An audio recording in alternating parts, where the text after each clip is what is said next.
The 1992 UK general election isn't discussed much when it comes to British general elections, but it is interesting for many reasons. It had a very unexpected outcome. It was the fourth victory in a row for the Conservatives. It had the emergence of a new party, and many other things we will go over in this video. In some ways, this election was the beginning, and in some ways, it was the end. But first, we have to put this election into some context. Before the 1992 election, the Conservative Party had been in power in the UK for 13 years. For 11 of those years, they were led by Margaret Thatcher. The Conservatives were swept into power in the 1979 election after the Labour government at the time lost a no confidence vote. The Conservatives won an even bigger majority in the 1983 general election under the leadership of Thatcher, winning 397 seats with a majority of 144 seats over all of the other parties. In 1987, the Conservatives lost 21 seats, but still won 376 seats, which meant that the Conservatives won their third consecutive majority government under Thatcher's leadership. Thatcher became the first prime minister since 1820 to win three consecutive general elections, but it would be the last election she would ever fight. In 1990, Thatcher introduced a policy called the Community Charge, or the poll tax. This policy sparked massive protests across England and led to Thatcher becoming very unpopular. There was also the fact that her Eurosceptic views went against her cabinet. As a result, Thatcher's Environment Secretary, Michael Heseltine, decided to challenge Mrs. Thatcher in a leadership race. Thatcher won the first ballot, but didn't get the 15% lead needed to win the leadership race outright. If the Prime Minister couldn't win the race on the first ballot, then she probably had a chance of losing the whole leadership election. So the rest of her cabinet advised her to cut her losses and step down as Prime Minister. So in November of 1990, Margaret Thatcher resigned as Prime Minister of the United Kingdom. She chose her Chancellor of the Exchequer, John Major, to be her successor. Major was seen as someone that could bridge the gap between the pro- and anti-Europe factions in the Conservative Party. Major had a fairly rapid rise in the party. Within a couple of years of joining Parliament, he had already held several junior ministerial positions. Then he became Chief Secretary to the Treasury, Foreign Secretary, and then Chancellor of the Exchequer, and this was only 10 years after he joined Parliament. A year later, he would be Prime Minister. After Thatcher resigned, Major entered the Conservative leadership race, winning on the first ballot with almost a majority, but won on the second ballot unopposed after Heseltine dropped out. John Major was now the Prime Minister of the United Kingdom just 5 years after joining Cabinet and 11 years after joining Parliament. Major took over the government with the Conservatives being at low popularity, having not led in a single poll since May of 1989. With Major coming in, the Conservatives started to be ahead in the polls now. So now they were starting to be ahead in the polls once Margaret Thatcher resigned and once John Major became the leader of the Conservatives. Major inherited the early 90s recession that was happening throughout the world in the early 90s. Unemployment was at 2.5 million in December of 1991, as well as inflation being in the double digits and interest rates being at 15%. Despite all this, polling for John Major remained relatively stable. Major also had to deal with the Gulf War, which was when a US-led UN mission was sent to Kuwait to kick out Iraqi forces. The operation ended up being a resounding success, with UN forces being in and out of the Gulf in 6 months. Due to this success, Major ended up being very popular at home, and it was suggested to Major that he should take advantage of that popularity and call an election, but he decided against it. He would call an election in March of 1992, though, but right after the budget was presented to the House of Commons. The budget included tax cuts, which was seen as a measure to win votes. The day after, Major went to the Queen on March 10th and called an election for April 9th. Now on to the opposition, the Labour Party. Neil Kinnock became the leader of the Labour Party in 1983 after the disaster that was the 1983 general election, where Labour were left with a little over 200 seats in the House of Commons. Kinnock took over a divided party that was split between its left and right factions. Labour had put out an ultra-left-wing manifesto in the 1983 election, which made them lose in a landslide.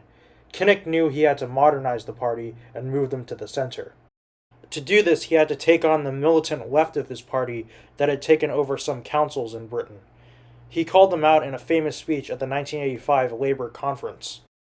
You start with far-fetched resolutions. They are then pickled into a rigid dogma, a code. And you go through the years sticking to that, outdated, misplaced, irrelevant to the real needs, and you end in the grotesque chaos of a Labour council hiring taxis to scuttle around a city, handing out redundancy notices to its own workers.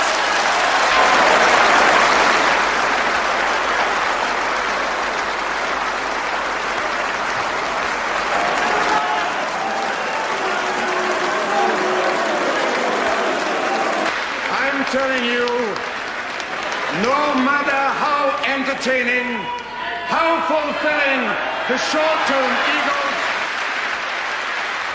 I tell you, and you listen, I'm telling you, you can't play politics with people's jobs and with people's services.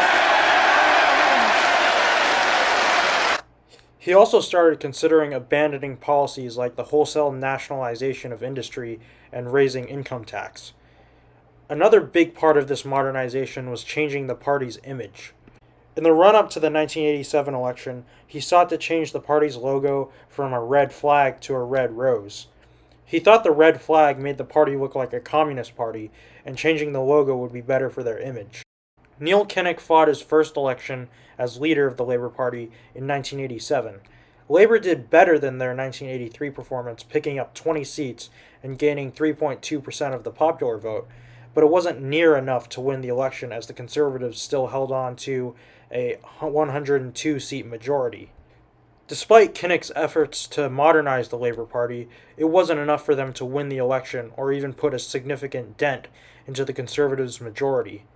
Even though Labour lost the election, they kept on Neil Kinnock as leader as they felt he was doing a good enough job at modernizing the party despite the loss.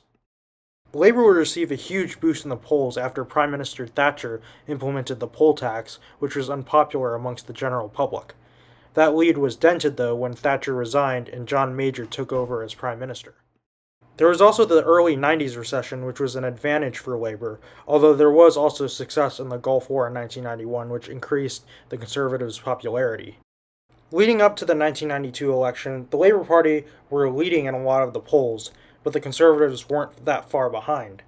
Neil Kinnock, leading up to the election, was the longest-serving leader of the opposition in history, serving for 8.5 years. Now on to the third largest party in the UK, the Liberal Democrats. This is the first general election that the Liberal Democrats partake in. They did take part in the last two elections as part of the SDP-Liberal merger, but this is the first general election where they have the name the Liberal Democrats.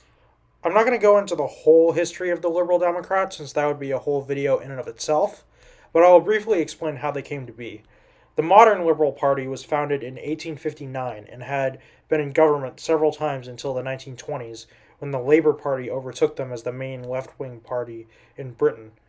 The Liberals stuck around for several decades, but were unable to take over as the main left party in Britain over the Labour Party. When a more center-left group called the Social Democratic Party broke off from the Labour Party, the Liberal Party decided to merge with them, and they fought the 1983 and the 1987 elections as a merged party.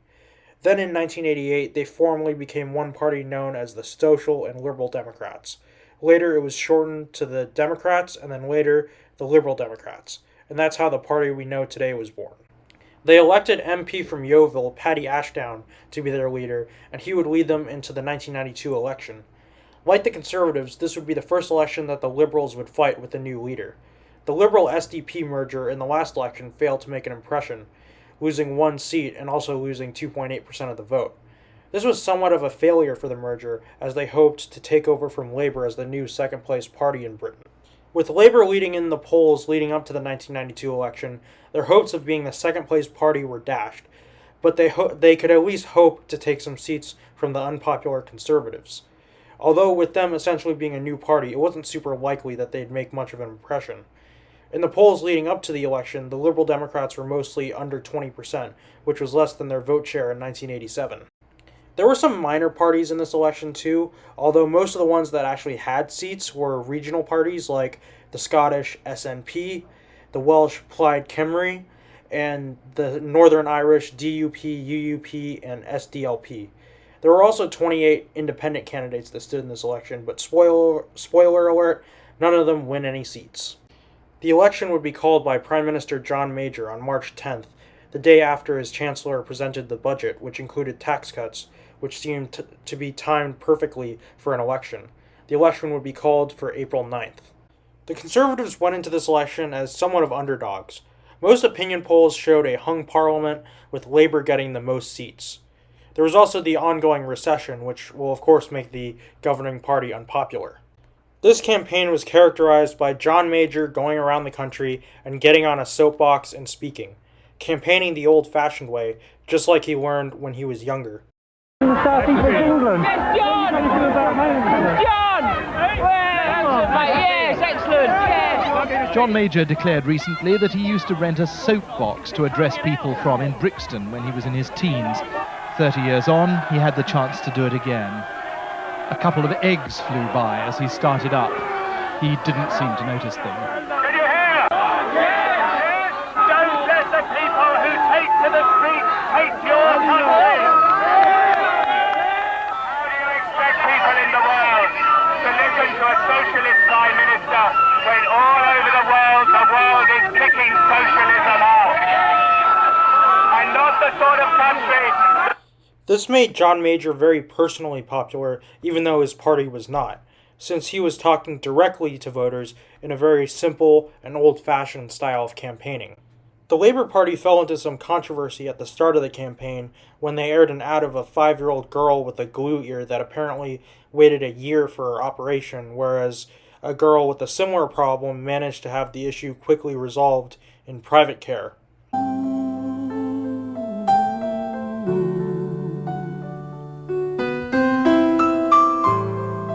Someone really cares. Guess who?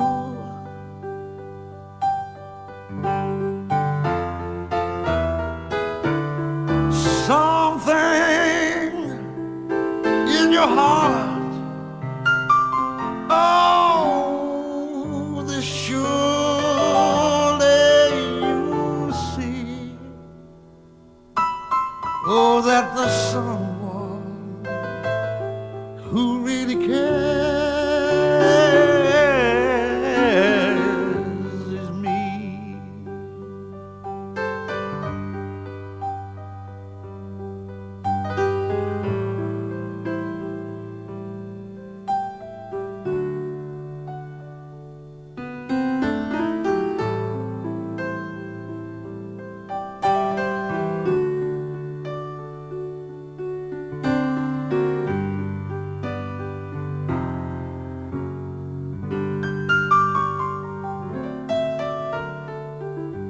Someone will wait eternally.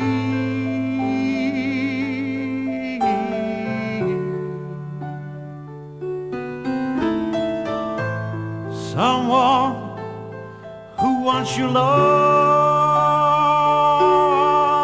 oh, so desperately.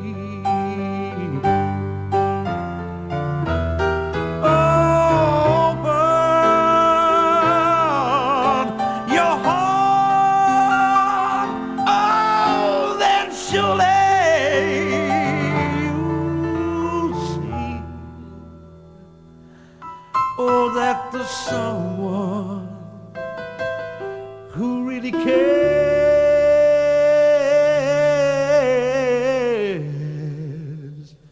who really cares is me.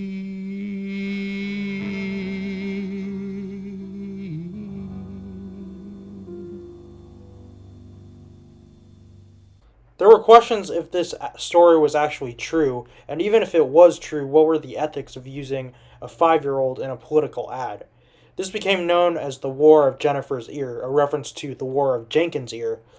But despite this controversy, Labour still managed to recover in the polls on April 1st.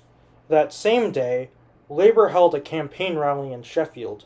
This was going to be different from any of the campaign rallies any party had done before, and it was going to be held in the Sheffield Arena, which was a big arena that was going to hold 10,000 Labour Party supporters, and the rally would cost £100,000 to stage. This rally would be more like American-style conventions, with a big sound and a big jumbo screen. The Labour cabinet, if they had won the election, was introduced like a sports team that just won a major trophy, and Neil Kinnock was flown in on a helicopter. After Kinnock got off the helicopter, he came into the arena through the back door and to the podium. We're all right!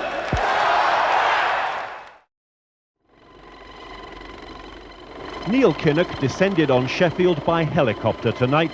His arrival simultaneously transmitted on a giant screen in the City Arena. This was not the Republican Party of America, but the Labour Party of Great Britain.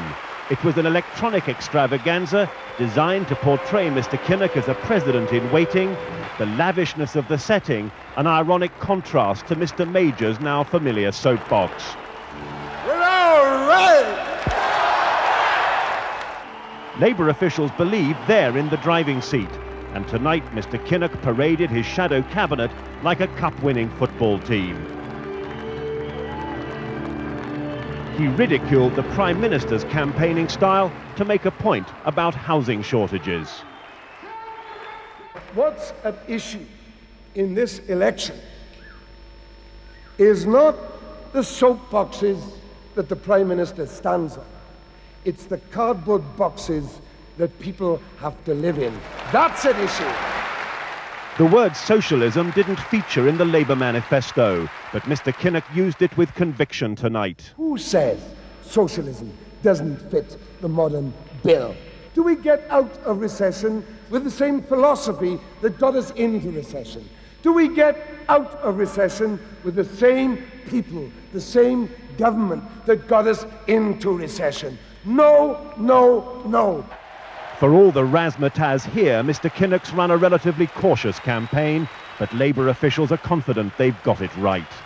The key now is avoiding any last-minute errors, minimising the risks of embarrassment or controversy.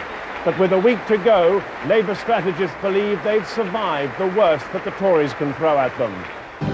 Tonight, amid the fireworks and the glitter, Neil Kinnock was happy to bask in the applause of those who believe that so far the election belongs to him.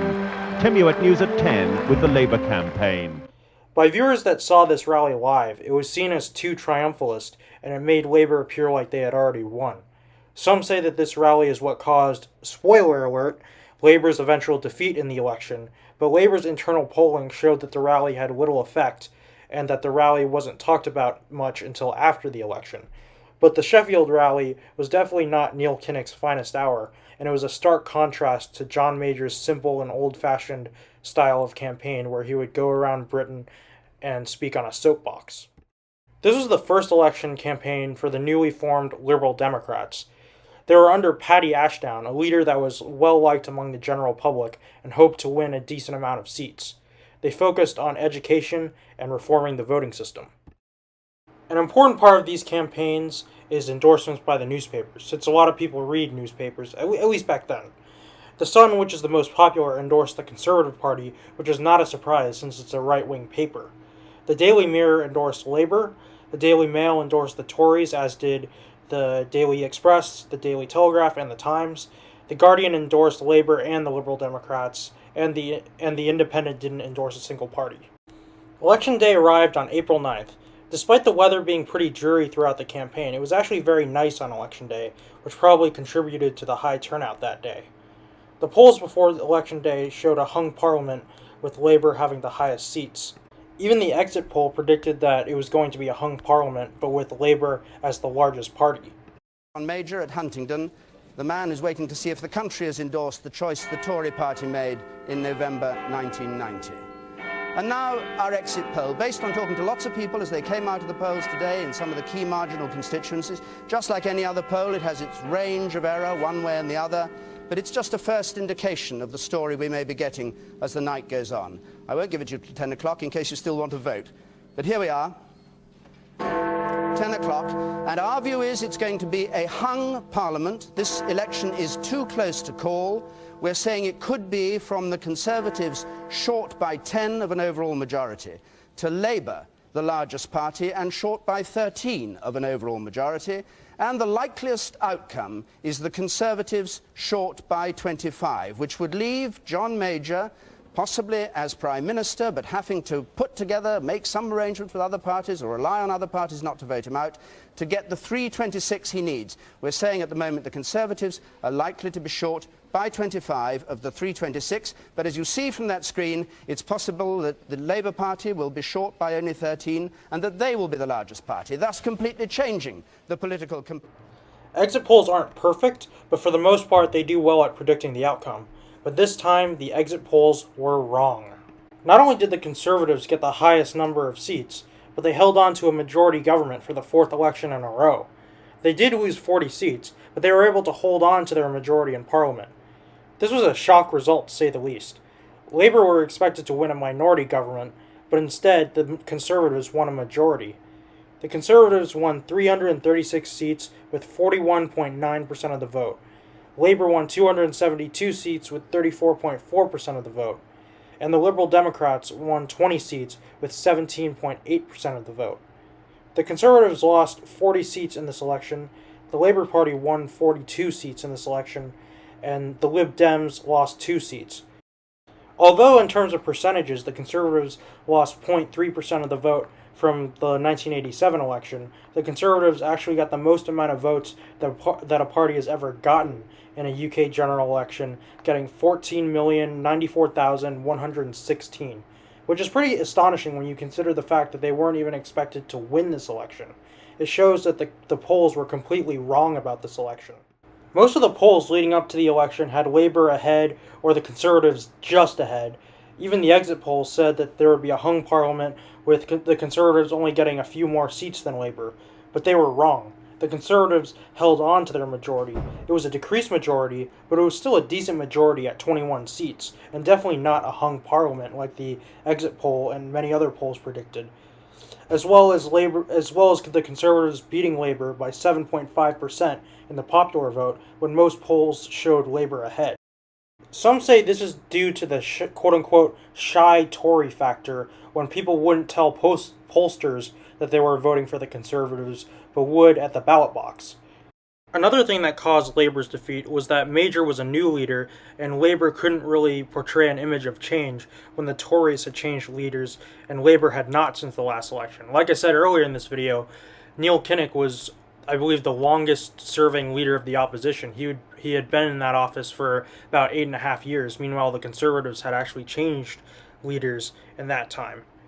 There was also the fact that despite the Conservatives not being that popular, Major was considered a better leader than Kinnock. In some ways, this election is reminiscent of the 1948 U.S. presidential election, when most polls showed that Thomas Dewey would win the election, but Harry Truman ended up winning it on Election Day.